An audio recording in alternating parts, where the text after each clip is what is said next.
أنزل على عبده الكتاب ولم يجعل له عوجا قيما لينذر بأسا شديدا من لدنه ويبشر المؤمنين الذين يعملون الصالحات أن لهم أجرا حسنا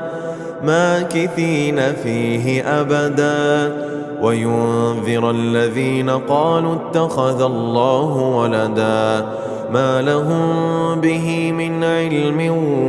ولا لآبائهم كبرت كلمة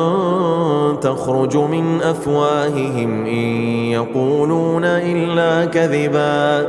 فلعلك باخع نفسك على آثارهم إن لم يؤمنوا